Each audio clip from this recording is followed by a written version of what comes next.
Dasar calon istri. Ah! Enak kamu yang bangsat. Setan, lihat muka aku basah semua. Puas.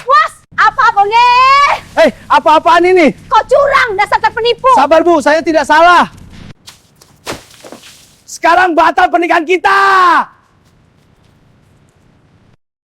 Fajar di Jakarta belum sepenuhnya mengusir kelam ketika lampu-lampu di penthouse lantai paling atas menara sentral mulai menyala. Satu persatu, diatur oleh sistem komputer yang presisi. Cahaya itu menyebar dalam nuansa hangat artifisial, menyinari interior yang didominasi beton ekspos, kayu eboni, dan kaca tanpa sidik jari. Tidak ada suara burung berkicau atau teriakan penjual di jalan. Hanya desah halus pendingin udara dan denting lembut mesin pembuat kopi Italia yang sudah menyajikan secangkir espresso pekat tepat pukul 5. Damar Wijaya sudah berdiri di depan panel kaca setinggi langit-langit, menatap kota yang perlahan terbangun. Tubuhnya tegap dalam setelan piyama sutra, tetapi matanya, yang biasanya menghitung potensi bisnis dari geliat kota, pagi ini hanya memantulkan bayangan gedung-gedung pencakar langit lain yang sama dinginnya dengan tempatnya berdiri. Rutinitasnya dimulai seperti algoritma yang tak pernah salah. 30 menit di gym pribadi, di mana pelatih hanya berbicara seperlunya. Mandi dengan air yang suhunya sudah diatur sempurna. Sarapan yang disusun oleh nutrisionis, putih telur, alpukat, sepotong roti gandum. Semuanya disajikan di atas piring marmer oleh asisten rumah tangga yang nyaris tidak bersuara. Damar menyantapnya sambil menatap layar datar yang menampilkan pergerakan pasar saham global, nilai portofolio investasinya yang terus membengkak, dan jadwal rapat yang padat hingga malam. Angka-angka itu adalah napasnya, denyut nadinya. Mereka nyata, terukur, aman. Tidak seperti perasaan-perasaan abstrak yang ia kubur sangat dalam bertahun-tahun lalu.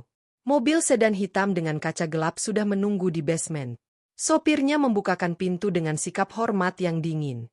Perjalanan ke kantor, menembus kemacetan awal hari, dilalui Damar dalam kesunyian. Ia tidak mendengarkan musik. Ia membaca laporan-laporan kuartal, menganalisis grafik, membuat catatan mental untuk keputusan-keputusan strategis yang akan memengaruhi nasib ribuan karyawan dan pasar. Kantornya menempati 3 lantai paling atas di gedung yang berbeda, sebuah kerajaan kaca dan baja. Ketika ia melangkah keluar dari lift, semua karyawan yang berpapasan segera menunduk, mengucapkan salam dengan nada yang berhati-hati. Senyum mereka terukur, takut melampaui batas profesionalisme. Rapat pertama dimulai pukul 8.30 tepat. Di ruang rapat yang luas dengan pemandangan kota 360 derajat, Damar duduk di kepala meja. Suaranya tenang, datar, memotong presentasi seorang direktur yang gagal memenuhi target. Data ini tidak berbicara tentang pertumbuhan, tetapi tentang ketidakefisienan. Anda punya waktu 2 minggu untuk membalikan tren, atau posisi ini akan diisi oleh orang yang bisa, ujarnya, tanpa meninggikan suara. Tatapannya seperti laser, membedah setiap kelemahan. Ruangan menjadi hening, hanya terdengar desis AC. Tidak ada yang berani membantah. Keputusannya adalah hukum. Di balik efisiensi dan ketajaman bisnisnya, ada sebuah kehampaan yang luput dari perhatian semua orang. Ia seperti konduktor yang ahli menggerakkan orkestra, tetapi tidak bisa lagi mendengar melodi. Sementara di sisi selatan kota, pagi datang dengan riuh rendah dan aroma yang sama sekali berbeda. Cahaya matahari menyelinap melalui jendela kamar berukuran kecil di rumah sederhana, menyinari wajah Rani Purnamasari yang masih terlelap. Alarm dari ponselnya yang sudah tua berbunyi dengan lagu pop ceria. Ia menguap, meregangkan badan, dan segera bangun. Suara ibunya sudah terdengar dari dapur, gemerincing panci dan wajan. "Rani, bangun sayang. Bantuin ibu bikin kue dulu sebelum kamu berangkat." Rani tersenyum. Itulah ritual paginya. Ia cepat-cepat mengenakan celana training dan kaos lama, lalu menyemprotkan diri dengan semangat ke dapur. Udara pagi sudah hangat oleh uap dari kukusan. Ia membantu ibu mencampur adonan, mencetak kue lumpur, mengemasnya ke dalam kotak-kotak untuk dijual di depan bengkel ayahnya. Percakapan mereka mengalir tentang tetangga yang melahirkan, tentang harga telur yang naik, tentang rencana ibu ingin memperbaiki teras. Sesederhana itu, tetapi penuh warna. Setelah membantu ibu, Rani mandi dan mengenakan seragam bidannya yang bersih, baju biru muda dan celana panjang putih.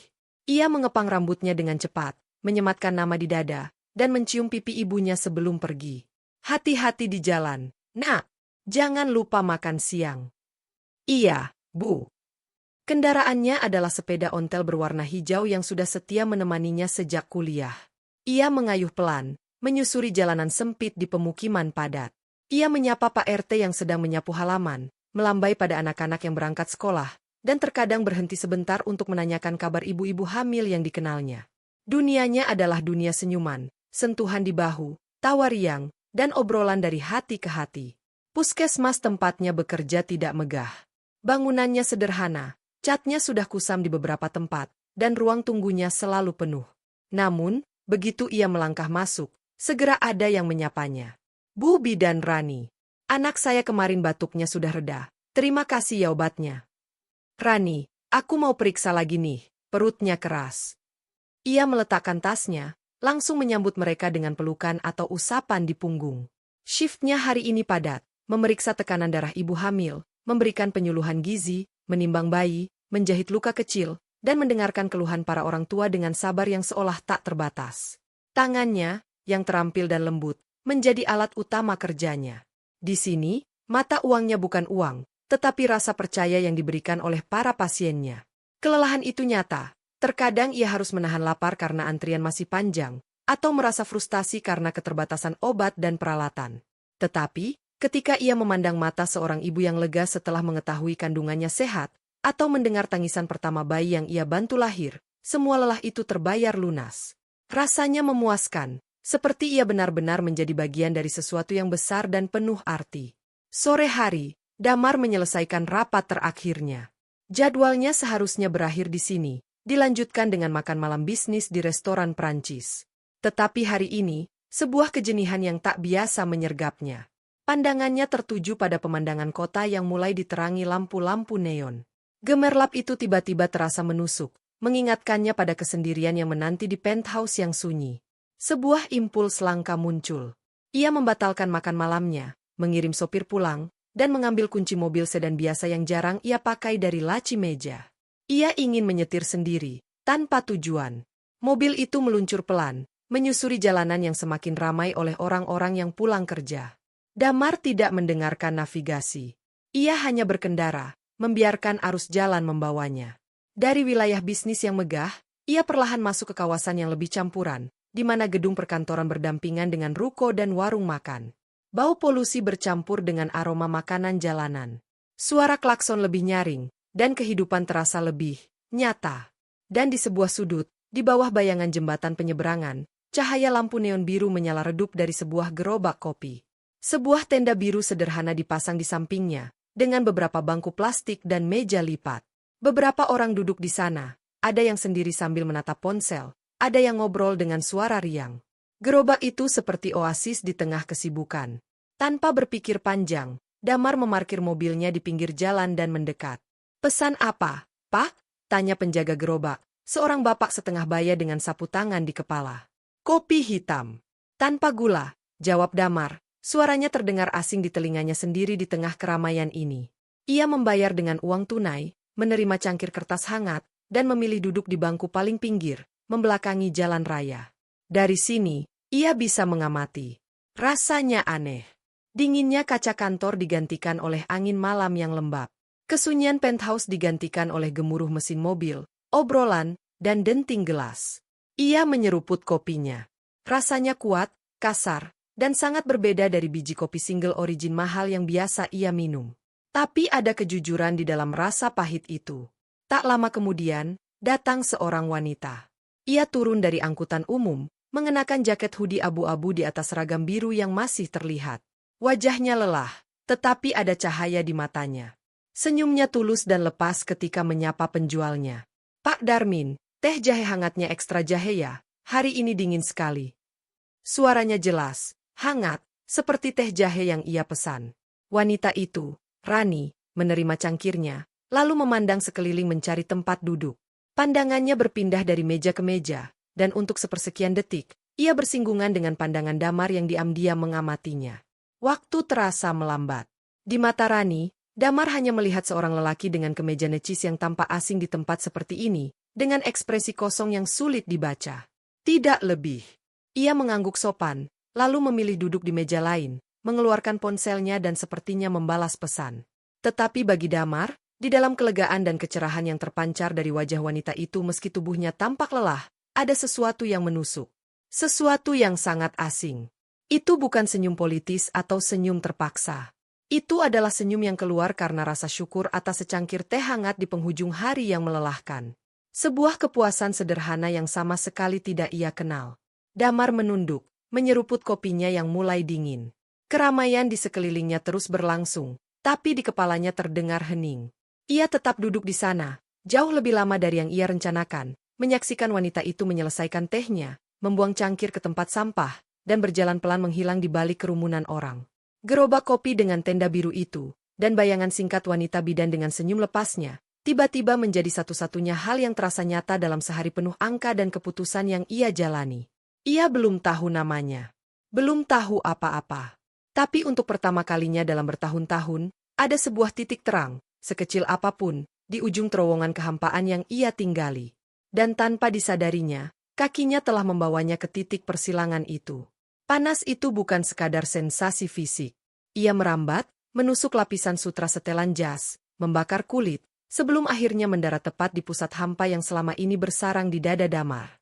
Semuanya bergerak dalam gerak lambat.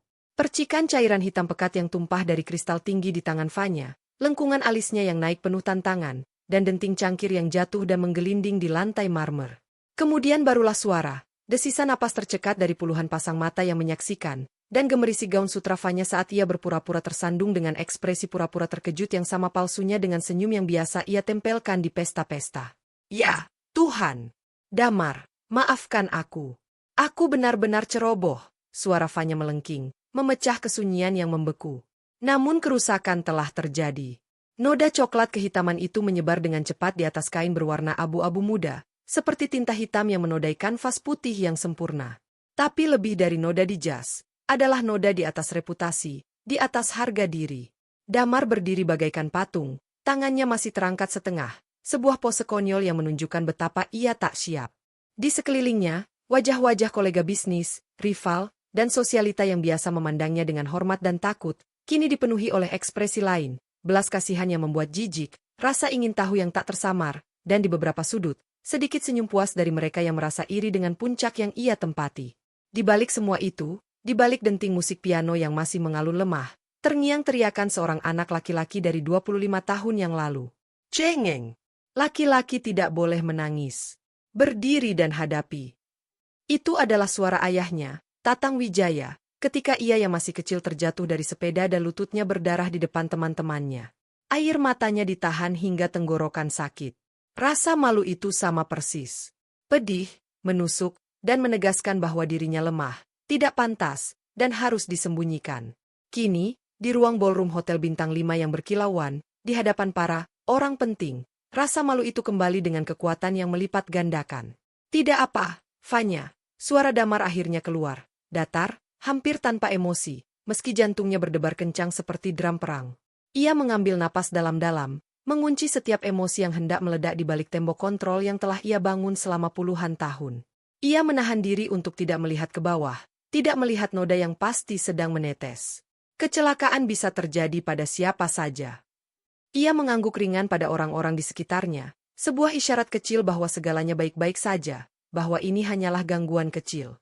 Tapi matanya, yang tajam dan jeli, menangkap setiap bisikan, setiap pandangan yang cepat-cepat dialihkan, setiap kamera ponsel yang sempat terangkat sebelum diturunkan lagi. Momen ini akan menjadi gosip, akan tersebar, akan mengurangi wibawanya. Di dunia tempat penampilan dan kekuasaan adalah segalanya, secangkir kopi yang tumpah bisa menjadi simbol kejatuhan. Damar, mari kita ke belakang, biar saya. Seseorang dari staf hotel mendekat dengan handuk putih. Tidak perlu, potong Damar, suaranya lebih tegas.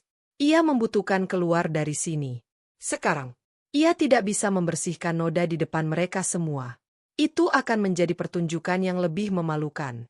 Dengan langkah yang tetap terkendali, ia berbalik, meninggalkan Fanya yang masih berdiri dengan ekspresi puas tersamar, meninggalkan kerumunan yang mulai bergumam, meninggalkan pesta charity yang seharusnya menjadi momen ia menyumbangkan cek dengan jumlah fantastis untuk pamer.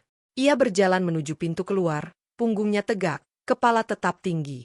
Setiap langkah terasa seperti berjalan di atas pecahan kaca. Aroma kopi yang menusuk menempel di hidungnya, mengingatkannya pada kehinaan yang baru saja terjadi. Kenangan lain menghantam, masa-masa awal membangun usaha, ketika ia harus mendengar cemooh dan diremehkan karena masih terlalu muda, karena dianggap hanya anak orang kaya. Ia membuktikan mereka semua salah dengan kerja keras dan ketangguhan yang kejam. Tapi malam ini, dengan segencatan kopi, rasanya ia kembali menjadi anak kecil yang direndahkan itu. Mobil mewahnya menunggu di bawah, tetapi saat sopir membukakan pintu, Damar menggeleng. Pulang sendiri.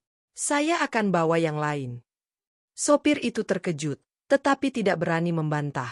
Damar mengambil kunci mobil sedan biasa yang selalu ia simpan di bagasi untuk keadaan darurat, sebuah kendaraan yang tak menarik perhatian. Ia masuk, menyalakan mesin, dan menyetir pergi dari hotel dengan cepat. Namun, ia tidak mengambil arah menuju penthouse. Ia tidak bisa kembali ke keheningan yang akan semakin menekan, ke ruang kosong yang akan menggema dengan ejekan imajinasi dirinya sendiri. Tanpa rencana, tanpa sadar, jalannya membawanya melintasi sungai, menjauh dari pusat kemewahan. Pikirannya berputar-putar. Bisnisnya kuat, kekayaannya aman, tapi untuk apa? Untuk dihina di depan umum oleh seorang wanita yang dendam, karena ia menolak permintaan investasi untuk bisnis fashionnya yang mentah? Untuk dikasihani? Untuk merasa hampa setiap kali ia mencapai sebuah pencapaian? Noda di dadanya terasa semakin berat, basah, dan dingin oleh AC mobil. Dan tiba-tiba, di tengah kesemrawutan jalan yang mulai sepi, lampu neon biru itu muncul lagi. Seperti mercusuar di tengah kabut rasa malunya. Gerobak kopi tenda biru. Masih buka. Hanya ada beberapa orang. Tanpa berpikir dua kali, Damar memarkir mobilnya sembarangan. Ia keluar, jasnya yang rusak dan noda yang jelas terlihat sama sekali tidak ia pedulikan. Ia berjalan langsung ke gerobak itu. Pak Darmin, penjualnya, meliriknya dengan pandangan penuh selidik, seorang pria dengan setelan mahal yang kotor, wajah pucat, dan mata kosong. Kopi hitam, gumam Damar, meletakkan uang tanpa menunggu harga disebutkan. Ia mengambil cangkirnya dan berbalik, mencari tempat duduk. Dan di sanalah, di meja yang sama kemarin, ia melihatnya lagi. Wanita bidan itu. Rani. Ia sedang duduk sendiri, memegang ponsel, tapi kali ini tidak tersenyum. Wajahnya terlihat letih yang lebih dalam, ada sedikit kesedihan di kerut alisnya. Mungkin ia juga mengalami hari yang berat. Damar diam-diam duduk di meja yang agak berjarak, tetapi masih dalam garis pandangnya. Tubuhnya gemetar halus, bukan karena dingin, tapi karena pelepasan dari tekanan yang luar biasa. Ia menatap kopinya, lalu menatap noda di dadanya. Air matanya tidak keluar, ia sudah lama melupakan caranya menangis, tapi sebuah getaran hebat mengguncang jiwa yang selama ini beku. Perhatiannya dialihkan oleh gerakan Rani. Wanita itu mendesah, lalu membuka tas kerjanya, mengeluarkan sebungkus biskuit sederhana. Ia membukanya dan memakan satu dengan lambat, sambil menatap kosong ke arah jalan. Lalu, tiba-tiba, ia mengangkat wajah. Dan untuk kedua kalinya, pandangan mereka bertemu. Kali ini, Damar tidak bisa menyembunyikan apapun. Kehancuran, rasa malu, kehampaan, semuanya terbaca jelas di matanya yang biasanya tak tertembus. Rani terlihat agak terkejut. Matanya yang lelah sejenak memerhatikan wajah Damar, lalu turun ke noda besar di jasnya.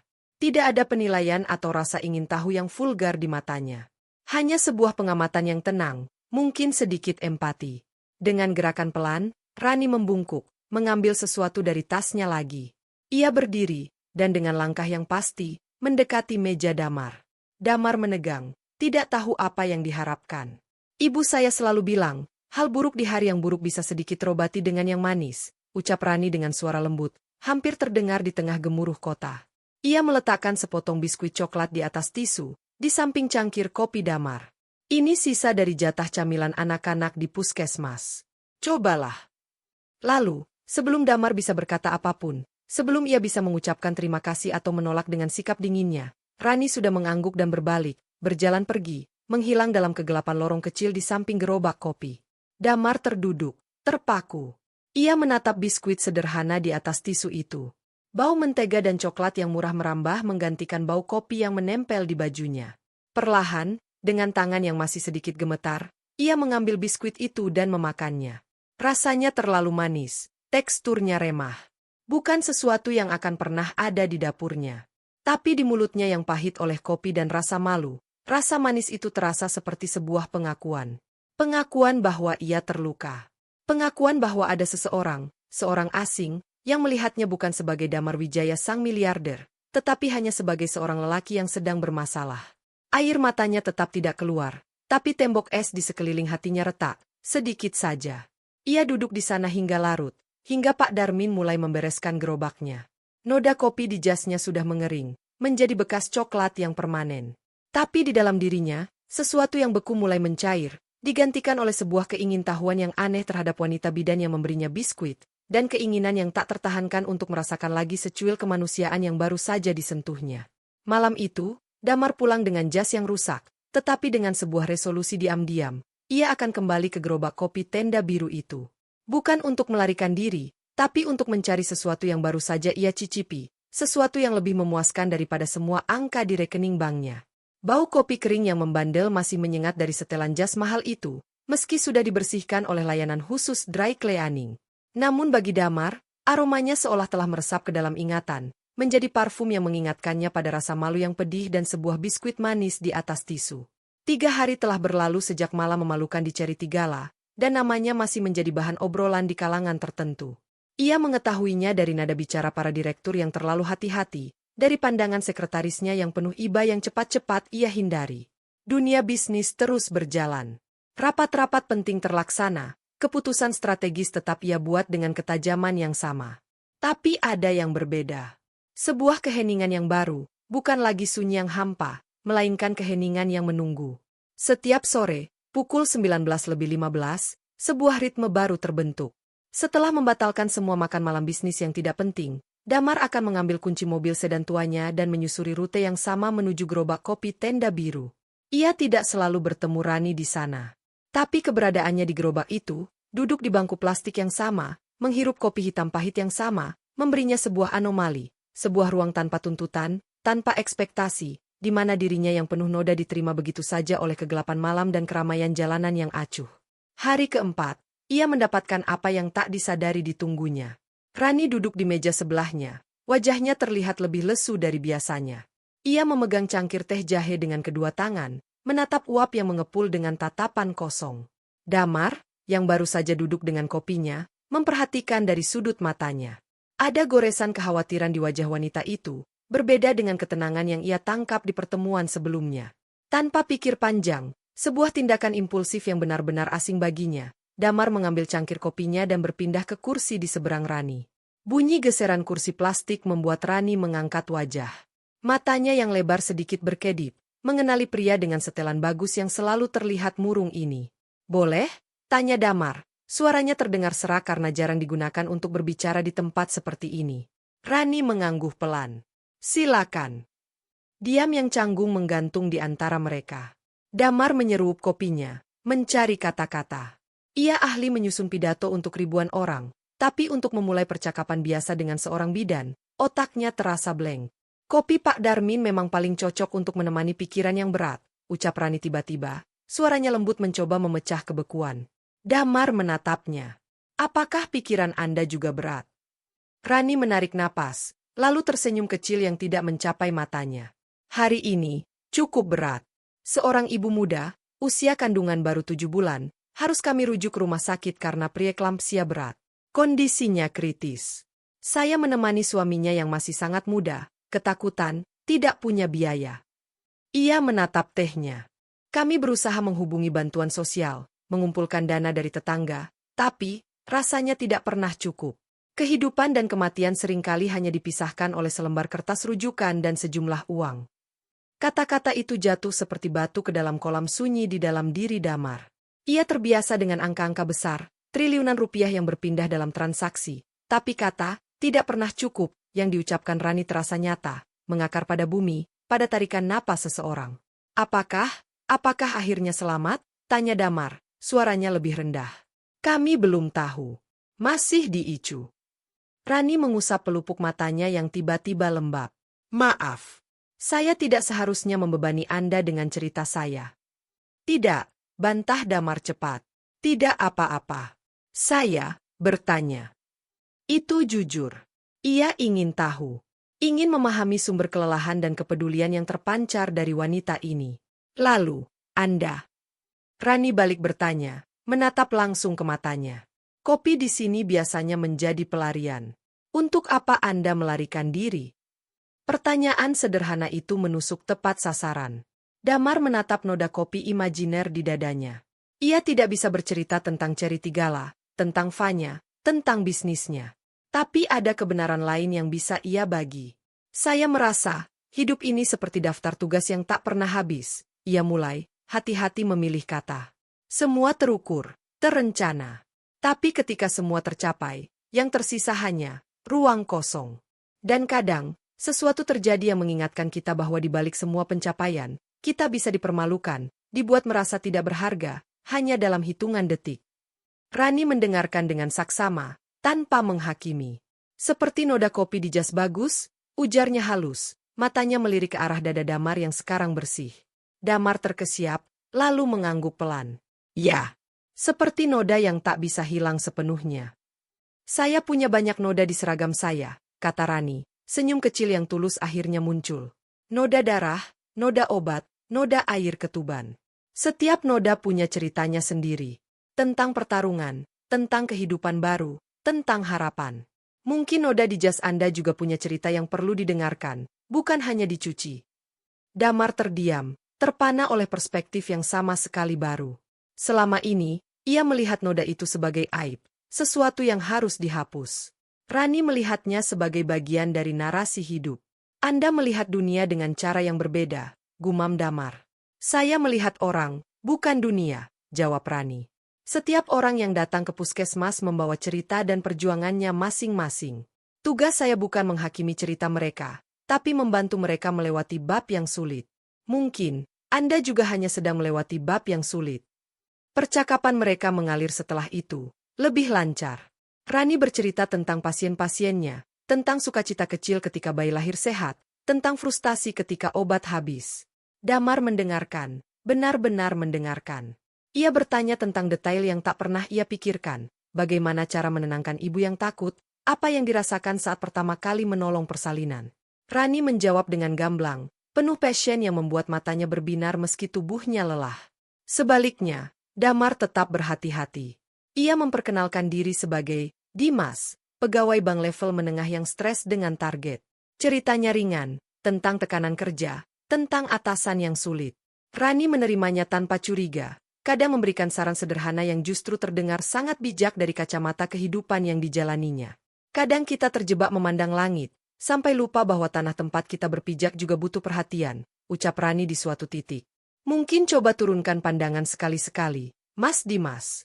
Lihat sekeliling. Bantu seseorang yang membutuhkan, sekecil apapun. Itu cara saya tetap waras. Membantu orang, itu membuat Anda bahagia? Tanya Damar, mengulangi pertanyaan fundamental yang ada di benaknya sejak pertama kali melihat Rani. Rani berpikir sejenak. Bahagia itu besar. Saya merasa berguna, diperlukan, dan itu memberi arti. Ketika saya merasa lelah dan hampir menyerah, saya ingat bahwa ada orang yang menggantungkan harapan pada tangan saya. Itu beban, tapi juga kehormatan. Kehormatan. Kata itu bergema dalam diri Damar. Bisakah ia, dengan segala kekuasaan dan kekayaannya, dengan jujur mengatakan bahwa ia merasa terhormat? Atau ia hanya merasa ditakuti? Tiba-tiba, sebuah suara memotong keasyikan mereka. Pak Damar. Seorang pria muda berkemeja rapi berdiri di samping meja mereka, wajahnya pucat dan berkeringat. Itu Danu, asisten pribadinya yang paling setia. Maaf mengganggu, Pak. Tapi ada situasi darurat dengan akuisisi Protege. Direksi utama meminta keputusan segera. Mereka sudah menunggu di konferensi video. Semua ketenangan di wajah Damar lenyap dalam sekejap. Dinding dingin profesionalisme turun dengan cepat. Ia berdiri, raut wajahnya berubah menjadi masker tegas yang biasa dikenakannya di kantor. Maaf, ucapnya kepada Rani, suaranya kembali datar dan berjarak. Ada urusan pekerjaan yang harus diselesaikan. Rani hanya bisa mengangguk, matanya membesar, menyaksikan transformasi pria yang baru saja berbagi cerita dengan inti menjadi seorang figur berwibawa yang ditakuti oleh asistennya. Keraguan dan pertanyaan berkelebat di matanya. Terima kasih untuk percakapannya, tambah Damar, berusaha melunakkan nada bicaranya, tetapi sudah terlambat. Kesenjangan antara Dimas, yang murung dan Pak Damar, yang berkuasa telah terbuka lebar. Sama-sama, jawab Rani lemah. Damar mengikuti Danu, meninggalkan setengah cangkir kopi dan percakapan yang belum selesai. Sebelum masuk ke mobil sedan yang lebih mewah yang telah ditunggu Danu di seberang jalan, ia menoleh sekali lagi. Rani masih duduk di sana, menatapnya dengan ekspresi yang tak terbaca. Di dalam mobil, saat Danu mulai menjelaskan krisis bisnis, pikiran Damar melayang. Bukan pada angka-angka atau strategi, tapi pada pertanyaan terakhir Rani yang tidak sempat ia jawab, pada matanya yang penuh pertanyaan, dan pada keinginan yang tiba-tiba menggelegar untuk kembali ke meja plastik itu, untuk menjelaskan, untuk menjadi Dimas lagi, seseorang yang ternyata sangat ia rindukan. Sementara di gerobak kopi, Rani menyeruput teh jahenya yang sudah dingin. Ia mengamati mobil mewah itu melesat pergi. "Pak Damar," gumanya pelan, mengulangi panggilan hormat yang digunakan asisten itu. Siapakah sebenarnya pria yang mengaku sebagai Dimas, pegawai bank? Dan mengapa, di tengah semua keraguan itu, ia justru merasa khawatir padanya? Khawatir bahwa pria dengan noda di jas dan kehampaan di mata itu akan tenggelam kembali ke dalam dunia yang jelas-jelas memangsanya. Angin malam di sudut jalan itu mulai membawa aroma musim hujan, bau tanah basah yang menyegarkan bercampur dengan asap knalpot dan minyak goreng. Bagi Damar, rute menuju gerobak kopi tenda biru itu bukan lagi pelarian, melainkan sebuah ritual yang ditunggu-tunggu. 4 hari telah berlalu sejak Danu, asistennya, membongkar kedoknya di depan Rani. Ia tidak tahu apa yang ada di benak wanita itu setelah kejadian itu. Apakah dia merasa tertipu? Apakah dia akan menghindarinya? Pertanyaan-pertanyaan itu menggerogotinya lebih dari tekanan bisnis manapun. Malam ini, ia berdiri agak jauh dari gerobak, ragu, sebelum akhirnya menguatkan tekad dan mendekat. Dan ternyata, Rani ada di sana. Duduk di meja yang sama, dengan secangkir teh jahe dan sebuah buku catatan kecil. Saat melihat Damar mendekat, wajahnya tidak menunjukkan kemarahan atau kekecewaan. Hanya ada kelelahan yang dalam, dan mungkin sedikit kehati-hatian. "Selamat malam," sapa Damar, suaranya lebih lembut dari biasanya. "Selamat malam, Mas." "Dimas?" jawab Rani, menekankan nama panggilannya dengan nada pertanyaan halus. "Dimas saja," sahut Damar cepat, duduk di hadapannya. "Saya minta maaf untuk kejadian waktu itu. Rekan kerja saya, dia agak panik." Rani mengamatinya sejenak, lalu anggukan kecilnya seolah memberi izin untuk melanjutkan ritme mereka. "Tidak apa. Pekerjaan memang kadang tak kenal waktu."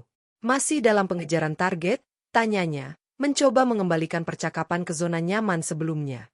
"Selalu," jawab Damar, mencicipi kopi hitamnya yang baru diantarkan Pak Darmin. Tapi malam ini, ia ingin berbicara tentang Rani. Bagaimana dengan ibu muda yang waktu itu? Sudah ada kabar? Wajah Rani sedikit berbinar. "Alhamdulillah, stabil. Bayinya lahir prematur, masih di inkubator, tapi kondisinya terus membaik. Suaminya, yang tadinya seperti hilang akal, sekarang sudah bisa tersenyum lagi. Bahkan tadi pagi ia membawakan saya gorengan sebagai ucapan terima kasih." Senyumnya kali ini tulus, mencapai mata, dan Damar merasa dadanya terasa hangat melihatnya. "Itu luar biasa," gumam Damar, dan ia benar-benar memaksudkannya. Kemenangan kecil ini terasa lebih nyata daripada kemenangan bisnisnya yang bernilai miliaran. "Ya, itulah yang membuat saya terus bertahan." Rani menutup buku catatannya. Setiap ada yang selamat, setiap ada senyum lega, itu seperti bahan bakar. Dari percakapan inilah, ritual baru mereka benar-benar dimulai. Damar datang hampir setiap malam, kecuali jika ada kewajiban bisnis yang tak bisa dielakkan. Percakapan mereka berkembang. Tidak lagi sekadar obrolan permukaan. Rani mulai membuka cerita tentang masa kecilnya, tentang ibunya yang juga bidan desa, yang menginspirasinya. Tentang ayahnya, montir bengkel sederhana, yang mengajarkannya bahwa nilai seseorang bukan pada apa yang dimiliki, tapi pada apa yang bisa diberikan. "Ibu saya meninggal saat membantu persalinan yang sulit di desa terpencil. Waktu itu, akses jalan dan transportasi sangat buruk," cerita Rani suatu malam, suaranya bergetar halus. "Sejak saat itu, saya berjanji akan menjadi bidan, dan sebisa mungkin berada di tempat yang paling dibutuhkan, agar tidak ada lagi anak yang kehilangan ibunya seperti saya." Cerita itu menyentuh sesuatu yang sangat dalam-dalam diri Damar. Ia teringat pada ibunya sendiri, seorang wanita lemah yang selalu diam di tengah teriakan ayahnya. Ia meninggal karena sakit yang tak tertangani, mungkin juga karena keputusasaan.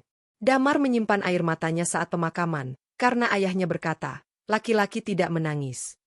Ia tidak pernah bercerita tentang itu kepada siapapun. Tapi di bawah tenda biru yang reyot, mendengar Rani bercerita dengan keberanian dan kelembutan, rasanya seperti luka lama yang sama-sama mereka rawat. Saya juga kehilangan ibu saya waktu kecil, ucap Damar, suaranya serak. Itu adalah pengakuan pertama kalinya. Tapi saya tidak seberani Anda. Saya tidak menjadikannya alasan untuk menolong orang lain. Saya menjadikannya alasan untuk membuktikan bahwa saya tidak perlu siapa-siapa. Rani memandangnya, matanya penuh empati yang dalam, tanpa belas kasihan yang membuat Damar jijik. Setiap orang punya caranya sendiri bertahan, Mas Dimas. Dan terkadang, kita baru menyadari bahwa kita perlu orang lain, ketika kita bertemu orang yang tepat. Apakah Rani adalah orang yang tepat? Pertanyaan itu mengganggu Damar.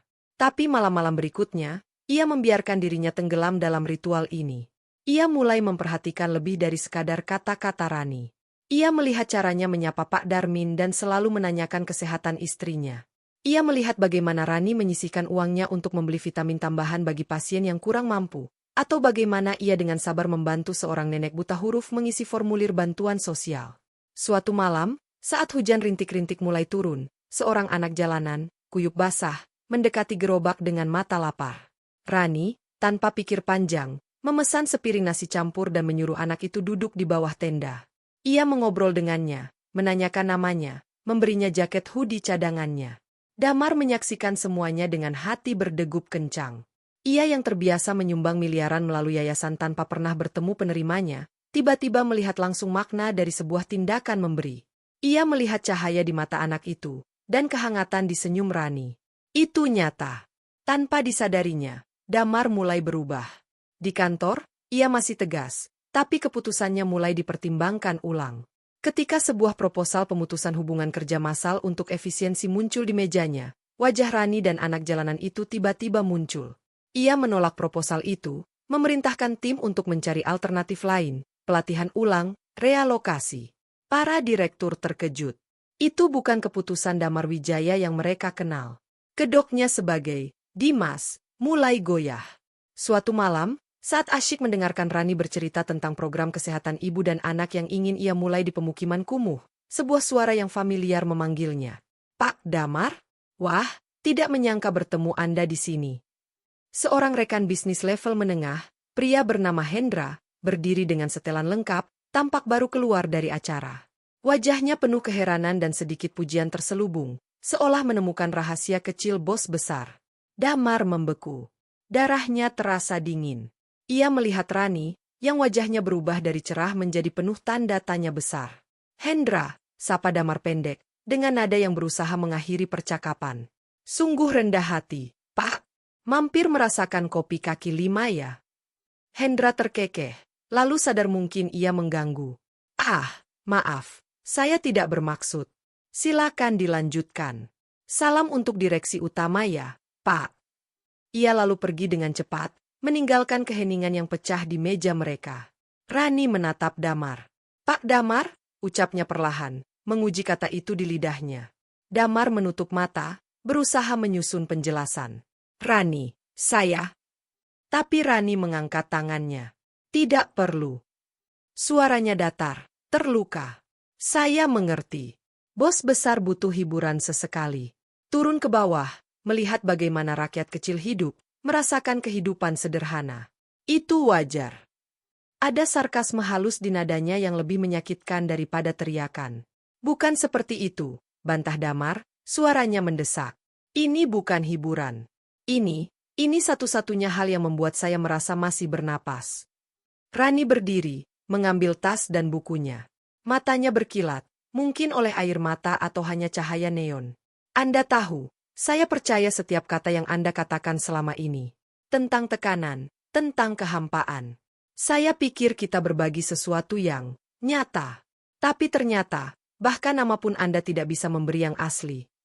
Dimas adalah nama tengah saya, sahut Damar, itu adalah satu-satunya kebenaran yang bisa ia pegang. Tapi itu bukan Anda, bukan? Rani menarik napas. Saya harus pergi. Besok shift pagi. Ia melangkah pergi, lalu berhenti. Tanpa menoleh, ia berkata, kekayaan dan kekuasaan Anda, Pak Damar, itu tidak masalah bagi saya. Tapi kepercayaan itu mahal. Dan Anda baru saja melunaskannya dengan sangat murah. Ia pergi, menghilang dalam rintik hujan yang semakin deras, meninggalkan Damar sendiri dengan kopi yang sudah dingin dan rasa hampa yang 10 kali lebih dalam dari sebelumnya. Kali ini, bukan rasa malu yang menghantamnya, tapi penyesalan yang tajam dan menusuk. Ia telah menemukan sesuatu yang berharga di tengah keramaian ini, dan dengan kebodohannya sendiri, ia telah menjatuhkannya. Ritual itu kini terasa seperti upacara pengakuan dosa, dan ia adalah satu-satunya jemaah yang gagal mendapat pengampunan. Hujan yang mengguyur malam itu seolah membekukan waktu bagi Damar. Ia duduk lama setelah Rani pergi, tubuhnya basah oleh percikan air hujan yang diterbangkan angin ke dalam tenda, tetapi ia tidak bergerak. Kata-kata Rani bergema di kepalanya. Setiap suku katanya seperti palu yang menghantam tembok kaca yang selama ini memisahkan dua dunianya. Kepercayaan itu mahal. Dan Anda baru saja melunaskannya dengan sangat murah. Itu adalah vonis yang lebih pedih daripada sekadar kemarahan.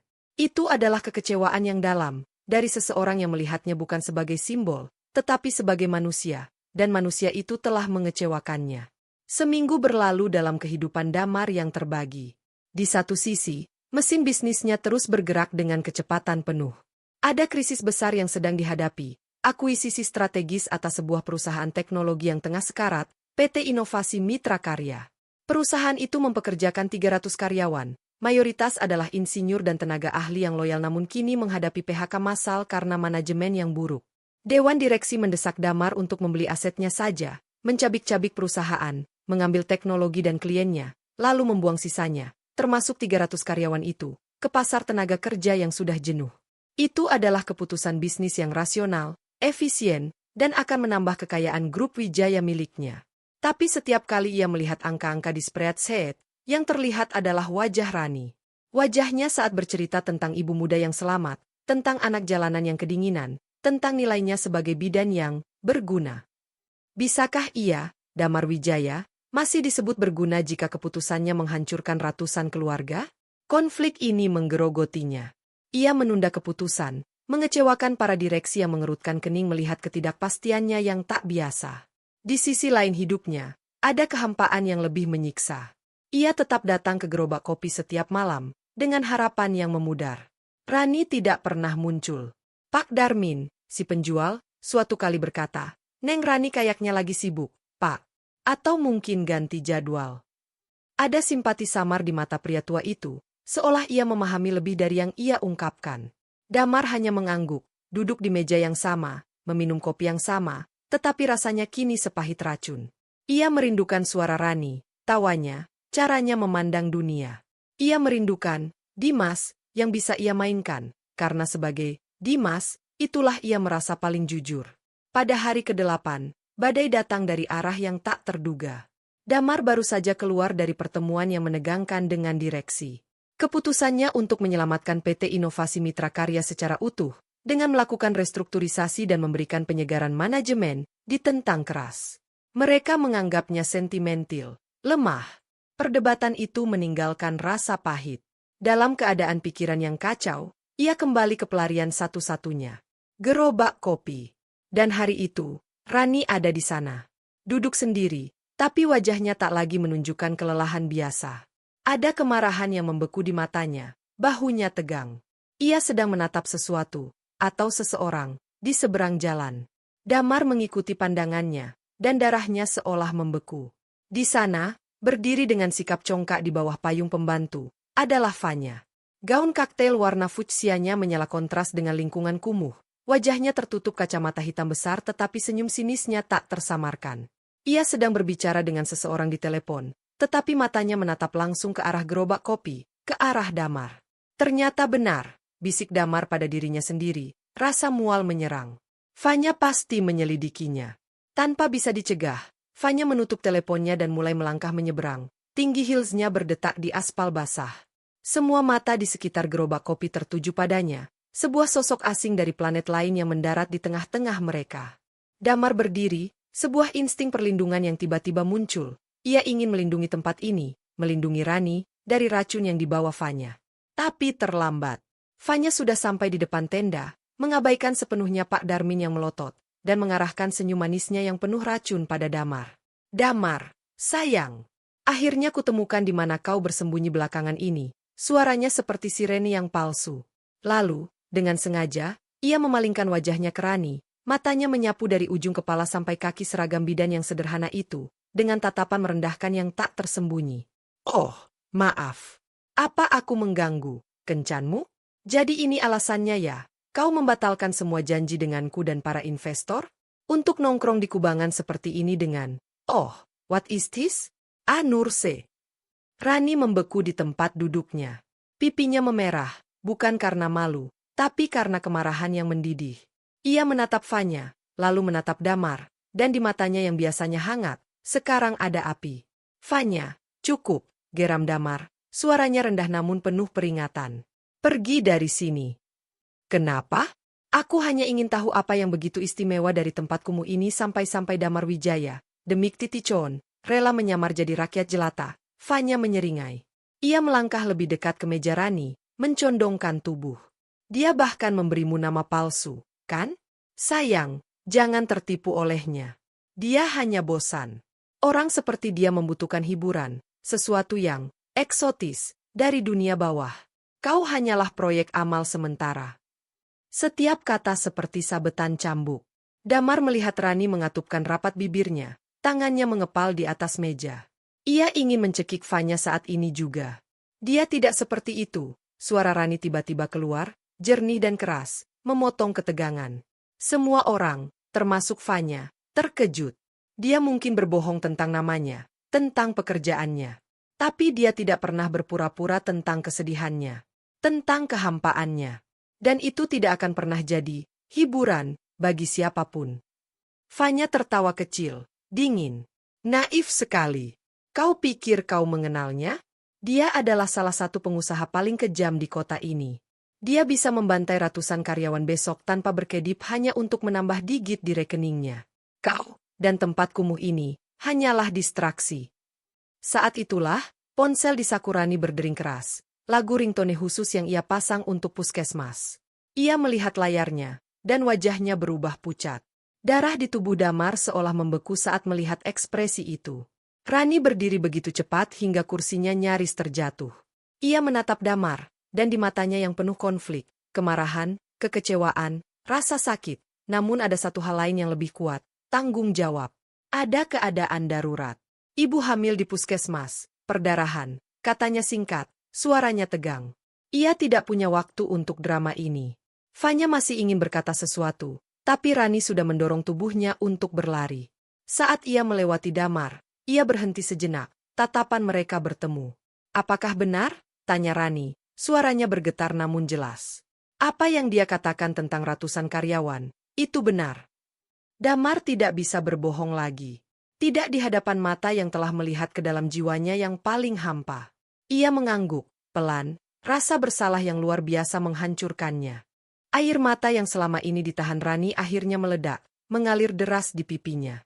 Namun itu bukan air mata kelemahan, melainkan air mata kekecewaan yang paling pahit. Jadi semuanya memang hanya permainan bagi orang kaya yang bosan, ya? Ucapnya, suaranya pecah. Kau duduk di sini, mendengarkan cerita tentang orang-orang yang berjuang untuk hidup, sementara kau mungkin sedang merencanakan untuk menghancurkan hidup orang lain? Apa bedanya kau dengan pria yang menyiram kopi ke bajumu dulu? Kau sama-sama merendahkan, hanya dengan cara yang berbeda. Setiap kata adalah pukulan yang lebih telak daripada apapun yang pernah ia terima. Damar terbungkam, tak mampu menjawab. Rani mengusap air matanya dengan kasar. Saya harus pergi. Ada orang yang benar-benar membutuhkan saya. Dan kali ini, saat ia berlari meninggalkan tempat itu, melompati genangan air, tubuhnya yang kecil dan tangguh itu membawa sebuah kepastian, ia tidak akan kembali. Damar berdiri di tengah tenda, hancur. Tatapan Fanya yang penuh kemenangan, tatapan orang-orang sekitar yang penuh selidik, semuanya tak berarti. Yang ada hanyalah kebenaran mengerikan dari kata-kata Rani. Ia telah menjadi monster yang ia benci. Ia ingin berteriak, ingin mengejar Rani, tapi kakinya seperti tertanam. Di kejauhan, lampu neon biru gerobak kopi berkedip-kedip, menyoroti kehancurannya. Benturan realita itu telah menghancurkan bukan hanya ilusi yang ia bangun, tetapi juga sisa-sisa kemanusiaan yang baru saja mulai tumbuh kembali. Dan di tengah hujan yang semakin deras, Damar Wijaya menyadari satu hal, ia telah kehilangan satu-satunya hal yang memberinya cahaya, dan kini ia benar-benar sendiri, lebih hampa dari sebelumnya. 23 hari. Selama itu, Damar tidak kembali ke gerobak kopi. Sinar lampu neon biru itu, aroma kopi pahit, dan bayangan Rani yang duduk di meja plastik itu telah menjadi hantu yang menghantui setiap malamnya. Namun kali ini, ia tidak melarikan diri. Ia berhadapan langsung dengan kehancuran yang ia ciptakan. Ruang kerjanya di lantai tertinggi menjadi penjara barunya. Tapi bukan angka-angka yang ia hadapi malam-malam itu, melainkan cermin-cermin yang tak sengaja ia temui. Cermin itu ada di email seorang karyawan PT Inovasi Mitra Karya yang ia baca. Sebuah surat putus asa yang bocor ke meja direksi, menceritakan tentang anak yang baru lahir, istri yang sakit, dan ketakutan akan masa depan. Cermin itu ada di tatapan Danu, asistennya, yang belakangan selalu terlihat tegang, mungkin juga khawatir akan nasibnya sendiri jika bosnya terus bersikap tak menentu. Dan yang paling jelas, cermin itu ada di kata-kata terakhir Rani. Apa bedanya kau dengan pria yang menyiram kopi ke bajumu dulu? Ia adalah Fanya. Hanya dengan cara yang lebih sistematis, lebih besar, dan dibungkus rapi dalam proposal bisnis. Pengetahuan itu melukainya lebih dalam dari rasa malu apapun. Pada hari ke-24, ia memanggil seluruh direksi dan tim hukum. Wajah-wajah di ruangan itu penuh dengan ketidakpastian dan sedikit ketakutan. Mereka mengharapkan akhir dari drama ketidakpastian ini. Saya telah memutuskan, suara Damar pecah di keheningan ruangan, tegas namun mengandung sesuatu yang baru, kerendahan hati. Kami akan membeli PT Inovasi Mitra Karya secara utuh. Bukan akuisisi aset, tetapi merger. Semua karyawan tetap dipertahankan. Desah kelegaan dan juga kekecewaan berseliweran. Seorang direktur keuangan yang paling vokal memberanikan diri. Pak Damar, dengan segala hormat, ini sangat tidak rasional. Beban gaji, hutang mereka, budaya perusahaan yang buruk, ini akan menjadi beban yang menghambat pertumbuhan kita. Damar menatap pria itu. Dulu, ia akan menghancurkan argumennya dengan data dan ancaman halus. Sekarang, ia hanya mengangguk. Saya tahu. Tapi pertumbuhan seperti apa yang kita cari, Pak Handoko? Pertumbuhan angka di kertas, atau pertumbuhan sebagai sebuah institusi yang memiliki tanggung jawab? 300 keluarga bergantung pada keputusan kita. Mereka bukan sekadar liabilitas. Mereka adalah ahli, tenaga terampil yang telah dikhianati oleh manajemen sebelumnya. Mari kita beri mereka kesempatan, dengan manajemen baru yang kita bentuk, dengan pelatihan ulang. Jika dalam 2 tahun tidak menunjukkan perbaikan, baru kita evaluasi ulang. Suaranya tidak meninggi, tapi ada keyakinan yang berbeda di dalamnya. Keyakinan yang bukan berasal dari ego, tetapi dari sebuah pemahaman baru. Ia menjelaskan visinya, bukan tentang keuntungan semata, tetapi tentang membangun ekosistem bisnis yang berkelanjutan dan manusiawi. Ruangan itu hening. Beberapa direksi masih ragu, tetapi mereka melihat perubahan pada pemimpin mereka. Perubahan yang tak terbaca, namun terasa nyata. Keputusan itu menjadi gempar. Media bisnis memuji sebagai langkah, berhati nurani, di tengah iklim yang keras. Tapi bagi Damar, pujian itu tidak penting. Yang penting adalah, untuk pertama kalinya, ia tidak merasa hampa setelah membuat keputusan besar. Ada kelegaan kecil, sebuah keyakinan bahwa ini adalah langkah pertama untuk membersihkan noda yang lebih dalam dari noda kopi. Sementara itu, di sisi lain kota, Rani berusaha keras untuk melupakan. Ia mengganti rute pulang kerjanya, menghindari gerobak kopi tenda biru. Tapi ingatannya tidak bisa diatur ulang. Wajah Damar, atau Dimas, yang penuh penyesalan di tengah hujan, kata-kata Fanya yang menyakitkan, dan pengakuan Pilu tentang rencana PHK, semuanya berputar-putar di kepalanya. Ia marah, sangat marah. Tapi di balik kemarahan itu, ada rasa sakit yang tak bisa ia pungkiri. Ia merindukan percakapan mereka. Ia merindukan pria yang duduk di hadapannya dengan kehampaan di mata, yang mendengarkan ceritanya dengan perhatian tulus. Apakah semua itu hanya sandiwara? Suatu sore, ia mendapat panggilan untuk konsultasi ke sebuah klinik bersalin baru yang bekerja sama dengan puskesmasnya. Klinik itu ternyata berada di lantai dasar sebuah gedung perkantoran megah milik Grup Wijaya.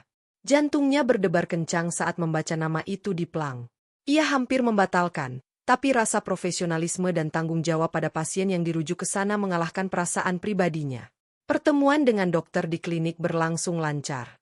Namun, saat ia hendak keluar, seorang staf administrasi menghampirinya. Maaf, Bubi dan Rani? Atasan kami dari manajemen gedung ingin bertemu sebentar terkait program kemitraan kesehatan ibu dan anak. Apakah ibu berkenan? Rani merasa ini jebakan. Tapi ia mengangguk, mengikuti wanita itu menuju lift yang melesat ke lantai paling atas. Bukan ke manajemen gedung, tapi langsung ke ruang resepsionis yang sangat mewah, dengan nama Damar Wijaya terpampang di dinding. Dadanya sesak. Ia ingin lari. Danu, sang asisten, sudah menunggu. Bu Rani, silakan masuk. Pak Damar ingin bertemu. Saya pikir ini pertemuan dengan manajemen gedung, protes Rani, suaranya tegas. Maaf atas kesalahpahaman, Danu membukakan pintu kayu berat. Ini penting. Rani melangkah masuk dengan hati berdebar kencang. Ruangan itu luas, berpanel kaca, dengan pemandangan kota yang menakjubkan. Dan di tengah ruangan, berdiri di dekat jendela, adalah Damar. Ia mengenakan kemeja putih lengan panjang yang sederhana, tanpa jas, dan terlihat lebih kurus. Lebih manusia. Rani, ucapnya, suaranya serak. Terima kasih sudah datang. Saya di sini hanya karena saya pikir ini urusan pekerjaan, Pak Damar, jawab Rani, mempertahankan jarak dan formalitasnya. Saya tahu. Dan saya minta maaf atas tipu muslihat itu. Tapi saya tidak akan pernah bisa menemukanmu jika tidak begitu. Dan saya perlu bicara. Hanya sekali ini. Beri saya 10 menit. Jika setelah itu kau ingin pergi dan tidak pernah melihatku lagi, aku janji akan menghilang dari hidupmu. Kesungguhan di suaranya, dan kerapuhan yang tak ia sembunyikan, membuat Rani terpana. Ia mengangguk pelan, tetap berdiri dekat pintu. Damar tidak kembali ke kursi meja kerjanya yang megah. Ia justru duduk di salah satu sofa tamu, mengisyaratkan Rani untuk duduk di seberangnya. Ia mulai bercerita. Bukan sebagai Dimasi pegawai bank, bukan sebagai Damar Wijaya sang konglomerat, tetapi sebagai dirinya sendiri yang sesungguhnya. Ia bercerita tentang ayahnya yang otoriter, yang mengajarkan bahwa emosi adalah kelemahan dan kekayaan adalah segalanya. Tentang ibunya yang meninggal dalam kesendirian dan sakit, sementara ayahnya sibuk dengan bisnis. Tentang bagaimana ia membangun kerajaannya dengan mengubur semua rasa sakitnya, mengubahnya menjadi ambisi yang membara dan kadang kejam. Ia bercerita tentang malam penyiraman kopi, bukan sebagai aib sosial, tetapi sebagai puncak dari kehampaan yang ia rasakan, simbol bahwa di mata semua orang, ia hanya seonggok harta yang bisa dipermalukan. Lalu aku menemukan gerobak kopi itu. Dan menemukanmu, lanjut Damar, matanya tak lepas dari Rani. Kau memberiku biskuit. Kau mendengarkan. Kau tidak peduli siapa aku. Bagimu, aku hanya pria dengan noda di jas. Dan itu adalah kebebasan yang tak ternilai. Aku berbohong tentang namaku karena takut. Takut jika kau tahu siapa aku, semua kehangatan itu akan hilang. Dan ternyata, ketakutanku benar. Ia kemudian bercerita tentang perjuangannya setelah Rani pergi. Tentang keputusan untuk menyelamatkan PT Inovasi Mitra Karya. Kata-katamu, Rani, kau bilang aku bisa menghancurkan ratusan hidup tanpa berkedip. Itu menyakitiku lebih dari apapun, karena itu benar. Tapi itu juga menyadarkanku. Aku tidak ingin menjadi pria itu lagi. Aku tidak ingin menjadi ayahku. Aku memutuskan untuk menyelamatkan perusahaan itu, bukan karena bisnis, tapi karena 300 karyawan itu adalah 300 cerita. 300 keluarganya. Aku tidak bisa lagi menganggap mereka hanya angka. Air mata akhirnya menitik dari mata Damar. Ia tidak berusaha menyembunyikannya atau menghapusnya. Ia membiarkannya mengalir, sebuah penyerahan total. Aku tidak meminta maaf karena berbohong tentang namaku. Aku meminta maaf karena tidak mempercayaimu sejak awal. Karena tidak memberi kau kesempatan untuk melihat siapa aku sebenarnya, dengan semua kekurangan dan luka ini. Aku jatuh cinta padamu, Rani. Bukan karena kau bidan, atau karena kau sederhana. Tapi karena kau adalah orang pertama dalam hidupku yang melihatku, Damar, bukan kekayaanku, dan masih memilih untuk berbaik hati. Kau memberiku secangkir teh jahe, sebuah biskuit, dan sebuah pandangan bahwa hidup bisa lebih dari sekadar angka. Dan aku menghancurkannya. Rani duduk terdiam, tangannya menggenggam erat tas kerjanya. Air mata juga menggenang di matanya. Ia telah mendengar banyak cerita sedih dari pasien-pasiennya, tapi tidak ada yang seperti ini. Sebuah pengakuan dari seseorang yang memiliki segalanya, tetapi merasa tidak memiliki apa-apa. Sebuah penyesalan yang tulus dan dalam. Perusahaan itu, kau benar-benar selamatkan, tanya Rani akhirnya, suaranya bergetar. Ya. Semua karyawan dipertahankan. Restrukturisasi sudah mulai. Aku bahkan mempertimbangkan program pelatihan yang bisa bekerja sama dengan puskesmas untuk layanan kesehatan karyawan, jawab Damar. Itu adalah langkah pertamaku. Bukan untuk membuatmu kembali. Tapi karena itu hal yang benar untuk dilakukan. Karena kau mengajariku itu. Diam yang dalam menyelimuti mereka, namun kali ini tidak canggung. Sebuah pengakuan telah dibuka, sebuah luka telah dipertunjukkan. Aku tidak tahu apa yang harus kukatakan, bisik Rani. Aku terluka, Damar. Aku merasa dikhianati. Aku tahu. Dan aku tidak akan pernah memintamu untuk melupakannya. Aku hanya ingin kau tahu kebenarannya. Semuanya. Dan aku ingin memberitahu kau bahwa pria yang duduk bersamamu di gerobak kopi, meski dengan nama palsu, adalah versi diriku yang paling jujur dalam 20 tahun terakhir. Dan dia sangat merindukanmu. Damar berdiri, mendekati Rani, namun tetap menjaga jarak yang aman. Ia mengulurkan sebuah flash drive. Ini data dan proposal awal untuk program kesehatan ibu dan anak yang kau ceritakan dulu. Aku serahkan sepenuhnya padamu. Grup Wijaya akan mendanai sepenuhnya, tanpa syarat, tanpa iklan. Karena itu ide bagus. Karena itu akan membantumu membantu lebih banyak orang.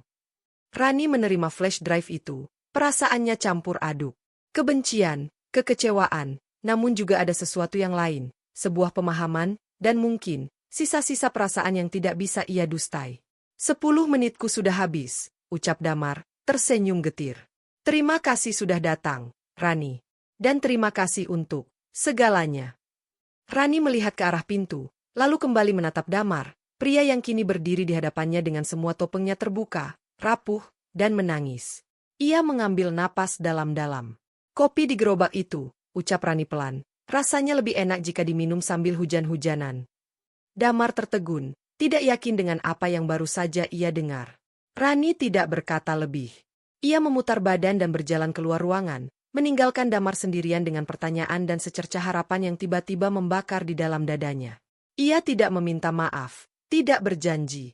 Tapi kalimat itu adalah sebuah pintu yang terbuka sangat kecil. Dan untuk pertama kalinya dalam hidupnya, Damar Wijaya memilih untuk tidak merencanakan strategi untuk melewati pintu itu. Ia hanya akan menunggu, dengan sabar, dan dengan hati yang telanjang. Musim hujan telah tuntas, meninggalkan udara Jakarta yang lebih bersih dan langit sore yang berwarna jingga lembut. Gerobak kopi tenda biru itu masih berdiri di sudutnya yang sama, tetapi sesuatu telah berubah di sekitarnya. Trotoar di depannya telah diperbaiki, lebih rata dan aman untuk para pengunjung.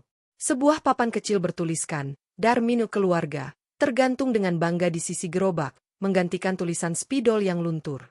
Pak Darmin sendiri kini memiliki seragam apron baru yang rapi, dan senyumnya semakin lebar sejak anaknya yang sulung diterima magang di divisi operasional salah satu anak perusahaan grup Wijaya.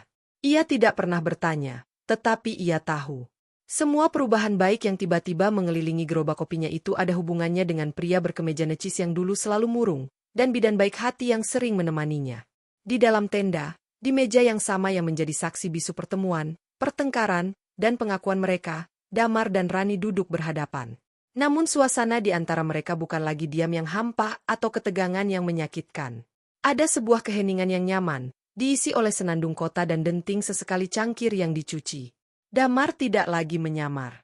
Ia datang sebagai dirinya sendiri, seringkali langsung dari kantor dengan setelan lengkap, tetapi selalu melepas jaketnya dan menggulung lengan bajunya. Kadang, ada noda tinta atau bekas kelelahan di wajahnya. Rani menerimanya, tidak lagi sebagai Dimasi pegawai bank, bukan pula sebagai Damar Wijaya sang Taipan, tetapi sebagai Damar, seorang pria dengan luka masa lalu dan tekad untuk menjadi lebih baik. Jadi, bagaimana laporan kuartal pertama PT Inovasi Mitra Karya? Tanya Rani suatu sore, menyeruput teh jahe hangatnya. Program kesehatan karyawan yang ia usulkan telah menjadi proyek perdananya dengan dana dari Yayasan Sosial Grup Wijaya. Dan ia ingin tahu bagaimana kondisi para pekerja yang menjadi sasaran programnya. Damar mengeluarkan tabletnya, tetapi tidak membukanya. Ia sudah hafal datanya. Produktivitas naik 30%. Tingkat absensi karena sakit turun drastis. Mereka bahkan mengajukan inovasi produk baru yang berpotensi besar. Ia tersenyum, sebuah ekspresi yang kini lebih sering muncul dan terasa tulus. Tapi yang lebih penting, minggu lalu saya mengunjungi pabriknya. Seorang karyawan, namanya Pak Sardi, memeluk saya dan berterima kasih karena anaknya yang sakit jantung bisa dioperasi berkat asuransi kesehatan baru dari perusahaan. Cahaya di mata Damar ketika bercerita itu adalah sesuatu yang tak ternilai bagi Rani. Itu adalah cahaya makna, bukan lagi kilauan angka kosong. Dan program mobil klinik keliling, tanya Damar balik. Ia yang kini sering bertanya tentang pekerjaan Rani, dengan ketertarikan yang mendalam. Rani wajahnya berbinar. Sudah 3 pemukiman yang kami jangkau. Kami menemukan 2 kasus stunting yang bisa segera ditangani, dan puluhan ibu hamil yang sebelumnya tidak terdaftar. Ibu-ibu itu, mereka sangat bersyukur. Ia menghela napas, tapi kali ini napas puas. Kadang saya masih tidak percaya. Mimpi yang selama ini hanya saya tulis di buku catatan, sekarang benar-benar terjadi. Karena itu mimpi yang baik, kata Damar lembut. Dan kau pantas mendapatkannya. Hubungan mereka tidak dramatis. Tidak ada pengakuan cinta yang bombastis, tidak ada upaya Damar untuk memamerkan kekayaannya. Justru sebaliknya. Kekayaan Damar kini menjadi alat yang ia serahkan dengan penuh kepercayaan kepada visi Rani. Ia membiayai, tetapi Rani yang menjalankan. Mereka berdiskusi, berdebat sehat tentang skala prioritas, tentang efektivitas program. Damar belajar mendengarkan, benar-benar mendengarkan, bukan hanya memberi instruksi. Rani belajar untuk percaya lagi, perlahan-lahan, bahwa niat baik seseorang bisa tulus, meski datang dari istana yang sangat berbeda. Suatu sore, langit mendung kembali, dan hujan rintik-rintik mulai turun. Mereka berdua masih duduk di tenda, menyaksikan butiran air membuat riak di genangan di jalan. Pak Darmin sudah bersiap-siap membereskan, tetapi ia membiarkan mereka tetap duduk. Ia sudah menganggap mereka bagian dari pemandangan tetap gerobaknya. Kau tidak takut basah? Tanya Rani, melihat Damar yang hanya memakai kemeja tipis. Dulu, saya sangat takut basah. Takut kotor, takut tidak sempurna. Jawab Damar, menatap hujan. Sekarang, rasanya tidak masalah. Basah itu wajar. Seperti terluka, seperti berbuat salah. Itu bagian dari hidup. Rani tersenyum. Itulah perubahan terbesar pada Damar. Ia telah berdamai dengan ketidaksempurnaannya. Ia tidak lagi menjadi mesin efisien yang dingin. Ia menjadi manusia yang utuh, dengan segala keretakan dan keindahannya. Aku punya sesuatu untukmu, ucap Damar tiba-tiba. Dari tas kerjanya yang sederhana, ia telah mengganti tas kulit mewahnya dengan yang lebih praktis. Ia mengeluarkan sebuah kotak kertas kecil, dibungkus dengan kertas coklat polos dan diikat tali rami. Rani membukanya dengan hati-hati. Di dalamnya, bukanlah permata atau perhiasan mahal, melainkan sebuah cangkir keramik buatan tangan, glazur berwarna biru muda dengan motif sederhana garis-garis putih, seperti hujan. Bentuknya tidak sempurna, sedikit miring. Ada karakter dan kehangatan darinya. Saya yang membuatnya, aku Damar, agak malu. Saya ikut kelas keramik untuk belajar bersabar.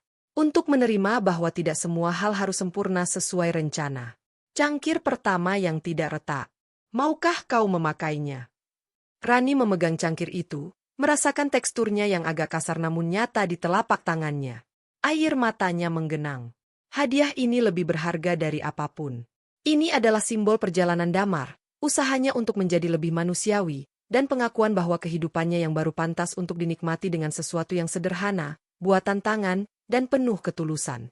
Aku akan pakai ini setiap kali kita ke sini, janji Rani, suaranya bergetar oleh emosi. Hujan mulai reda, meninggalkan udara segar dan tetesan air yang masih jatuh dari tepi tenda biru. Damar memandang Rani, dan untuk pertama kalinya, ia tidak merasa perlu menyembunyikan apapun. Aku mencintaimu, Rani, bukan karena kau menyelamatkanku, tapi karena bersamamu, aku merasa cukup. Aku merasa rumah. Rani menatapnya, di matanya berkaca-kaca namun berbinar. Aku juga mencintaimu, Damar, bukan karena kekayaanmu atau perubahanmu, tapi karena di balik semua itu, aku melihat seorang pria yang berani mengakui lukanya, dan berjuang setiap hari untuk menjadi lebih baik. Dan itu yang paling menarik. Damar mengulurkan tangannya di atas meja. Rani meletakkan tangannya di atasnya.